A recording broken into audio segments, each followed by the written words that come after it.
दोस्तों नमस्कार। मैं आपका मित्र सुभाष चंद्र अपने यूट्यूब चैनल मेरी बात तेरी बात पर आपका हार्दिक स्वागत करता हूं। पिछले कुछ समय से निजी कारणों से मैं आपसे रूबरू नहीं हो सका, इसके लिए मैं आपसे क्षमा प्रार्थी हूं। आज जब सुप्रीम कोर्ट ने इलेक्टोरल बॉन्ड्स को असंवैधानिक करार दे दिया तो मेरा मन किया कि मैं आपसे कुछ इस विषय में चर्चा करूं। देखिए, कल 2017 के बजट में पास किया हुआ प्रावधान इलेक्टोरल बॉन्ड्स का chief justice Chandrachud, justice Sanjeev Khanna, justice Pardiwala, justice BR Gavai और जस्टिस मनोज मिश्र की संवैधानिक पीठ ने असंवैधानिक करार दे दिया और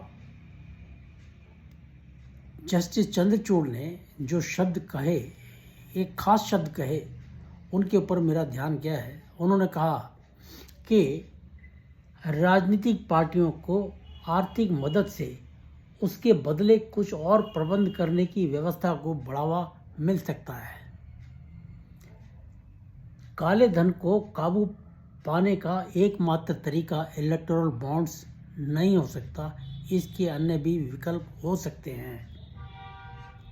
इसका मतलब बड़ा साफ है कि सुप्रीम कोर्ट के चीफ जस्टिस और उनकी बेंच के मेंबर्स ये मान के चले हैं कि इलेक्टोरल बॉन्ड्स में जो पैसा लगा, जो पार्टीज ने पैसा दिया, वो गलत इंटेंशन से दिया गया, उसमें हेरा फेरी थी।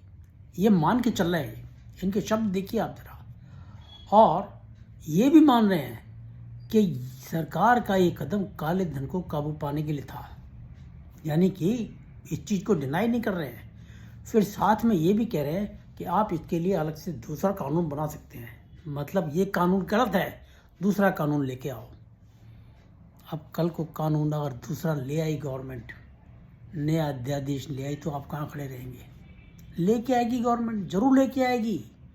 वो आपके इस फैसले को सरकार किसी हालत में स्वीकार नहीं करेगी, क्योंकि आपका फैसला बेसिकली गलत है, कॉन्स्टिट्यूशनली वैलिड नहीं है। आप एक बात चीफ जस्टिस साहब ये मान के चलिए कि वो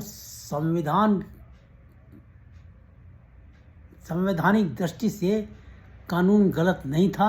750 MPs के दोनों सदनों ने उसको पास किया था। उन सदस्यों की जो अकाउंटेबिलिटी थी वो जनता के प्रति है। आप 5 जजों की तरह वो किसी कॉलेजियम के बैकडोर से घुसे हुए लोग नहीं हैं। वो लोग एड़ियाँ रगड़ के मेंबर ऑफ पार्लियामेंट बनते हैं। They have got the constitutional right to enact the laws. आपको कानून के अंदर कमी बताने का अधिकार है, आपको कानून रद्द करने का अधिकार नहीं है। ये आपके अगर आपने ये अधिकार को एक्सरसाइज किया तो इसको गवर्नमेंट को चाहिए कि आप उसको रिव्यू करें और आपके इन अधिकारों पर अंकुश लगाया जाए। दिस इज नो वे। आप कानून के अंदर कमी निकाल सकते हैं, कानून रद्द नहीं कर सकते। ये आपका अधिकार नहीं है। आपने ये कहा कि जी ये सूचना के अधिकार को वायलेट कर रहा था।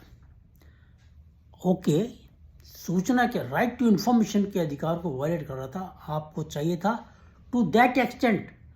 आप इसको कहते कि जी आप जो भी इंफॉर्मेशन उसके अंदर अवेलेबल है, जो पार्टीज ने पैसा दिया, जो पॉलिटिकल पार्टीज को पैसा दिया गया, जितने के बॉन्ड्स खरीदे, किसने खरीदे, कितने खरीदे, वो आप राइट टू इंफॉर्मेशन में दीजिए। लेकिन दिस इज नो वे कि आपने कॉन्स्टिट्यूशन उसको अनकॉन्स्टिट्यूशनल कह दिया। ये कैसे कह सकते हैं आप ये कहते जी राइट टू इंफॉर्मेशन, आप इंफॉर्मेशन दीजिए। अरे आप इसको राइट टू इंफॉर्मेशन में कह रहे हैं कि ये अवेलेबल नहीं है। आपकी तो कोई भी चीज़ RTI में एप्लीकेबल ही नहीं है। मैंने RTI लगा के चंद्रचूड़ समेत 8 जजों की 8 साल की एसेशन लायबिलिटीज मांगी। मेरे को जवाब पता है क्या मिला? कहते जी जजों को एसेशन लायबिलिटी डिक्लेयर करना वॉलंटरी है, करें ना करें, और अगर आपको चाहिए तो आप वेबसाइट पे देख लीजिए। वेबसाइट की इन्फॉर्मेशन आप क्यों नहीं दे सकते? क्यों? क्योंकि वहाँ पे कुछ है ही नहीं, आपने कभी कुछ डिक्लेयर नहीं किया। यानी कि आप ये ट्रांसपेरेंसी की जो मुगली घुट्टी है इसको खिलाना चाहते हैं आप सारी पॉलिटिकल पार्टीज को, लेकिन इसका स्वाद खुद नहीं चखना चाहते। What is this? आप चाहते हैं कि जो ट्रांसपेरेंसी हो वो सब पॉलिटिकल पार्टीज के लिए। अरे पॉलिटिकल पार्टीज तो एक एमएलए का इलेक्शन लड़ता है या एक एमपी का इलेक्शन लड़ता है वो व्यक्ति इलेक्शन कमीशन के सामने जाता है, अपनी परिवार का अपना पूरा एसेट्स एंड लायबिलिटी डिक्लेयर करता है, किस पे कितने केस चल रहे हैं ये भी डिक्लेयर करता है। आप तो लोअर कोर्ट से हाई कोर्ट के जज बन जाते हैं, वकील से जज बन जाते हैं हाई कोर्ट के, हाई कोर्ट से सुप्रीम कोर्ट के जज बन जाते हैं, सुप्रीम कोर्ट के चीफ जस्टिस बन जाते हैं, कभी कोई एसेट्स एंड लायबिलिटी डिक्लेयर नहीं करते। ये क्या भाई? ये तो एक तरह से शेयर गुंडाइज्म है, goondaism, I will rather call it goondaism. और फिर आप किस तरह की बात कर रहे हैं कि जी पॉलिटिकल पार्टीज को चंदा देने से अपने लोग अपने काम निकलवाते हैं। कोई आपके ऊपर क्या एलिगेशन नहीं लगा सकता मिलॉर्ड? आप सोचिए ज़रा, आज कौन नहीं जानता जॉर्ज सोरोस ने मुंह खोल रखा है पैसा लगाने के लिए हिंदुस्तान के अंदर कि जी गवर्नमेंट को बदनाम करो, गवर्नमेंट को गिरा दो, किस तरह से मोदी को हरा दो। कोई ये आपके ऊपर एलिगेशन क्यों नहीं लगा सकता कि जॉर्ज सोरोस का पैसा आपको मिला है कि मोदी के खिलाफ फैसला दे दो? आपने दे दिया फैसला, किसको क्या पता चलेगा?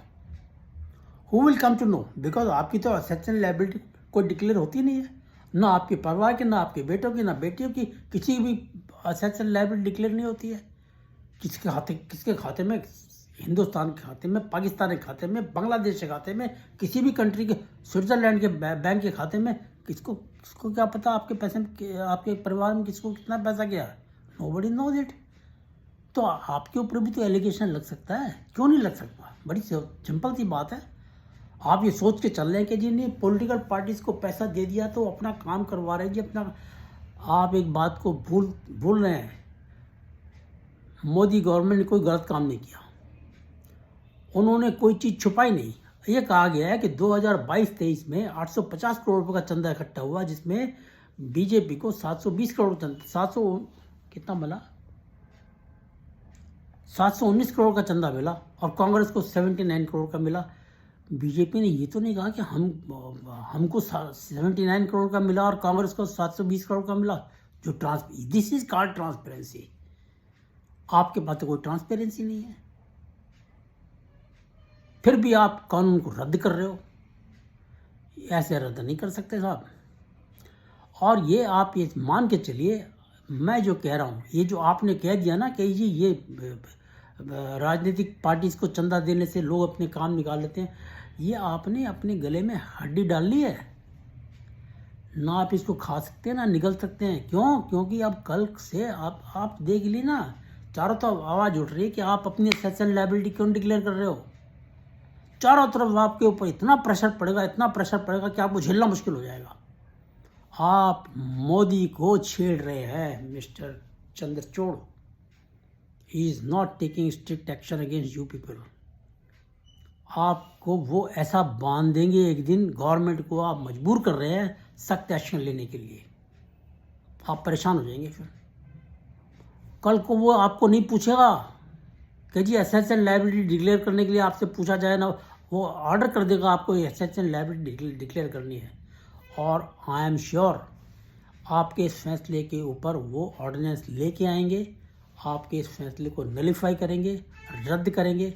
ये कोई तरीका नहीं कि दो आदमी, दो NGO और दो पॉलिटिकल पार्टीज़ के, अपोजिशन पार्टीज़ के लोग, CPI, कांग्रेस हैं और प्रशांत भूषण, ये आपके पास चले गए, आपने अपनी पंचायत बिठाई।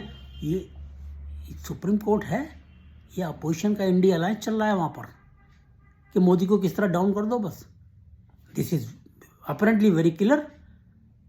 You are working in tandem with the opposition parties. वो पिटिशन लेके आते हैं, आप एक्सेप्ट कर लेते हैं, मामला हो गया खत्म. ऐसे कैसे चलेगा साहब? इसलिए अभी तेल देखिए, तेल की धार देखिए. अभी जैसे पिछले दिनों आपने एक फैसला दिया था कि इलेक्शन कमिश्नर्स के रूल बनाने के लिए गवर्नमेंट को आपने कह दिया नया कानून बना लीजिए, उन्होंने बना दिया. आप इसके लिए भी कह रहे हो इलेक्टोरल बॉन्ड्स के लिए नया कानून बना लीजिए, बना देंगे वो. फिर आप कहाँ खड़े रहेंगे? कुछ नहीं कर पाएंगे आप. लेकिन आप उनकी इंटेंशंस को आपने चैलेंज करके ठीक नहीं किया. आपका फैसला गलत है, बेसिकली गलत है. आपका फैसला इल इंटेंशन्ड है, जो गवर्नमेंट को बदनाम करने के लिए है, और इसमें कोई इलीगलिटी नहीं है. इलीगलिटी अगर आपको लगी थी कि आप राइट टू इन्फॉर्मेशन में आना चाहिए, तो आप उसको कहते कि राइट टू इन्फॉर्मेशन में लाओ, लेकिन आपको कानून रद्द करने का अधिकार नहीं था. I am very sorry to say. Anyway मित्रों, मैं आपसे क्षमा चाहता हूँ दोबारा से कि मैं इतने दिन से आपसे रूबरू नहीं हो पाया. आप मेरे चैनल को प्लीज़ लाइक कीजिए और मेरे चैनल को सब्सक्राइब भी कीजिए, कंटेंट्स को लाइक कीजिए और शेयर कीजिए. Thank you. भारत माता की जय. नमस्कार.